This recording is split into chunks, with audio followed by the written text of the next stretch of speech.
Thank you guys for joining me here on the last segment of today's show to just lastly go over here our last recap before we officially move on from week 7 and start looking forward.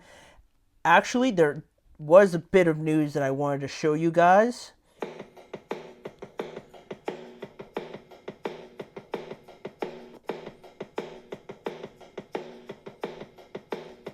All right, the breaking news that just came in a couple minutes ago: the Saints and running back Alvin Kamara have agreed to a 2-year, $24.5 million contract extension, including more than $22 million guaranteed, according to the NFL Network's Mike Garafolo.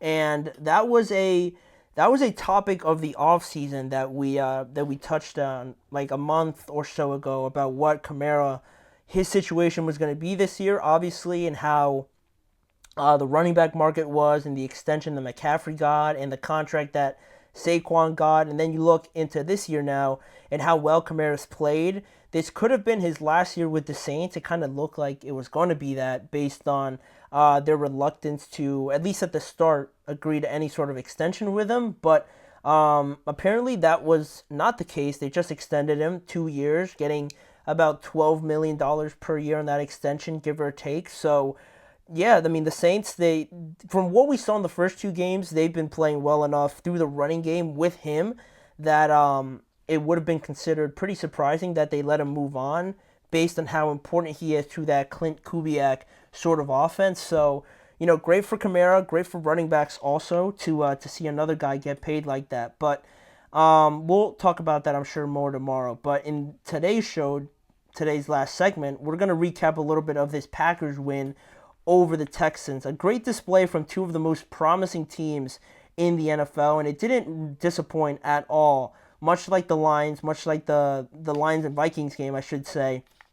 No surprise that this involved another NFC North team, and the Packers executed on the fact that they had the ball last in this game to get a game-winning field goal in a 24-22 win.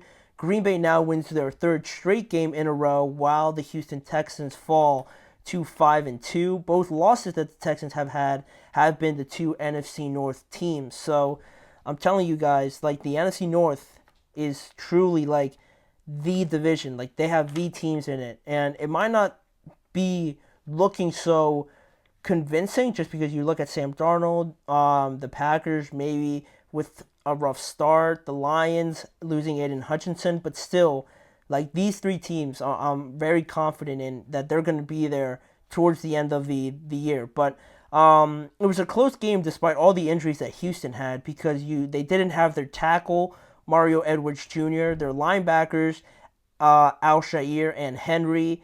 I won't even try to pronounce that last name, but you get the idea. Jimmy Ward didn't play. Nico Collins, we know, is out. And Kamari Lassiter were all out in this game for the Texans. But still was a close game. Even with a poor game from C.J. Stroud to his standards, right? And to Green Bay's credit, I'll say. But also more so that C.J., just overall, for the kind of quarterback that he is and the trajectory that he's been on, it was just not up to standards, really, for him. And looking more closely at what we're talking about, CJ had 86 yards. He was 10 for 21, and a big problem that we kind of saw boil over a little bit on the sideline was the protection or the lack of protection that CJ Stroud had in this game. We're going to talk about that more in a second, but it led to this 86-yard performance from CJ. Joe Mixon, though, another point that I've been making is that Joe Mixon, complete catalyst, complete X-factor type of player for this offense. With Nico out, he had 25 carries, 115 yards, and 2 touchdowns. Just exceptional performance from him. And receiving-wise, the player who had the most receptions was Stephon Diggs with 5. No other receiver had more than 2, and that was Joe Mixon. Every other receiver had 1 reception in this game. Tank Dell had no receptions in this game, and the guy with most yards was Dalton Schultz on the 1 catch that he had for 28 yards. So it's a pretty big miracle that the Texans only lost this game by 2 points, whereas the Packers, on the other side of things, numbers-wise, it looked a little bit better for them, because Jordan Love had 220 yards, three interceptions, or two interceptions, but three touchdowns, and he went 24 for 33. Running wise, Josh Jacobs had 12 carries, 76 yards, and in the receiving game, Romeo Doubs had another great game. Dontavion Wicks, had a touchdown. Tucker Kraft had another touchdown, and Josh Jacobs as well had one in this game. Jaden Reed didn't really perform too well. Christian Watson only had one reception, but I think it shows the depth that they have with these guys. And the game played out a little bit weird, a lot more defense than I anticipated. Obviously, with two of the best young quarterbacks, we just read the stats out there. We saw almost everything in this game, starting with an interception on Green Bay's first drive, and then Houston only managed to get a field goal off of that, making it 3-0. And after a punt by each of them, Green Bay scored the first touchdown of the game by an absolute seed by Jordan Love to Tucker Kraft over the middle of the field. Now they're leading 7-3. Then Green Bay gave Houston another turnover in this game with a muffed punt, and that led to Joe Mixon's touchdown that gave them the lead 10-7. Then Green Bay did a good job of responding overall in this game, because they scored another touchdown off of the Mixon touchdown to give them back the lead 14-10. And it was then the 14-13 score after Houston had got a field goal, but the turnovers that Green Bay gained off of again, another turnover by Green Bay off of an interception led to the second touchdown of the game by the Texans.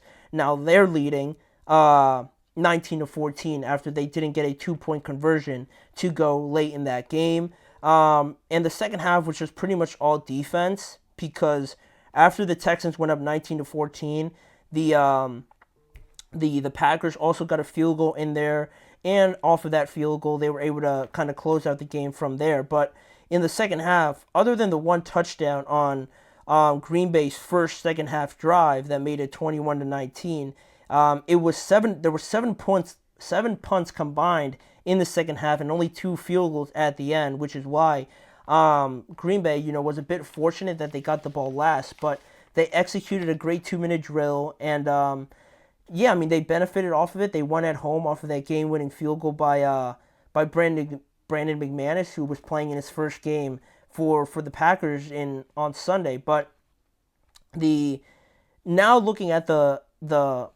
what we learned from this team and what can we take going forward, the biggest thing for me was that the top 3 teams are in the NFC North. In the NFC, it's the Packers, the Vikings, and the Lions. To me, are the 3 best teams consistently that I have seen so far through this year. And most of all, with the way this game played out, we talked about the interception on the first drive that led to the Texans' first field goal. That was one mistake by the Packers. Then also that muffed punt led to a touchdown directly after that by Joe Mixon. That was another mistake that cost them points. And it was another interception late in the game that led to another touchdown by the Houston Texans. If it wasn't for maybe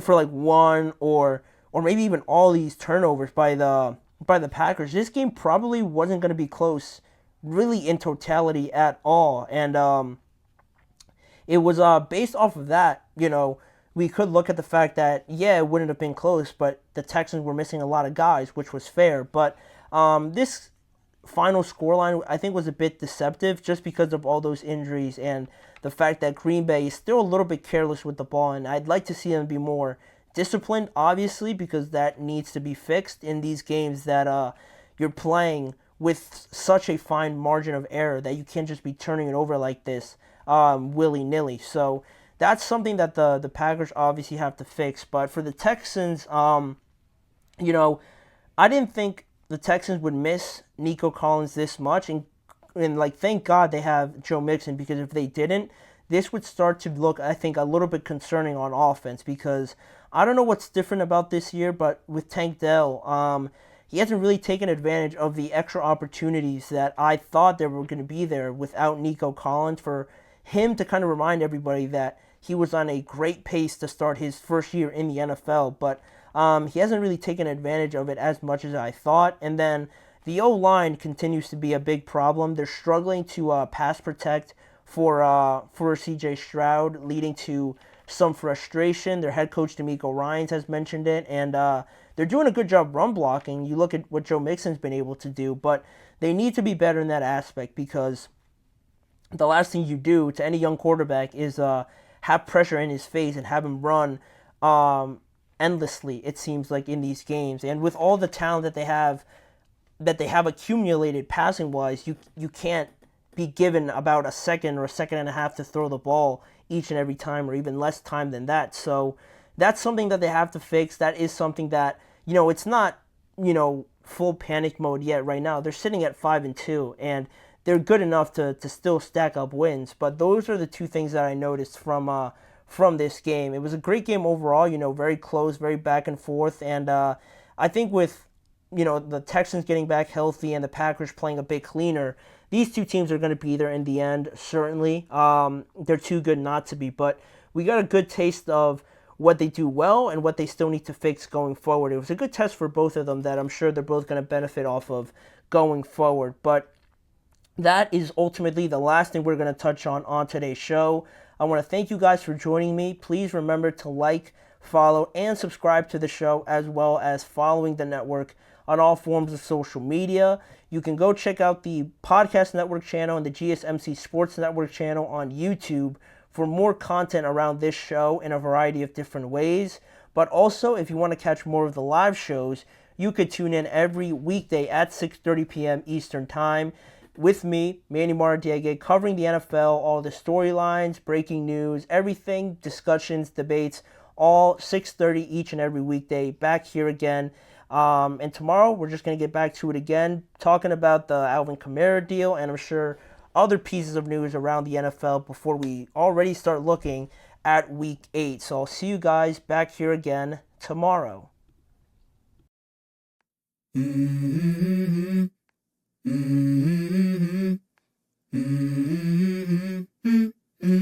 Let's go. I wake up to a little bit of drool on my pillow, feel like it's gonna be a bad day. Yeah, I'm tired of shit, and the coffee ain't hit yet, damn, ain't that great. I don't wanna go to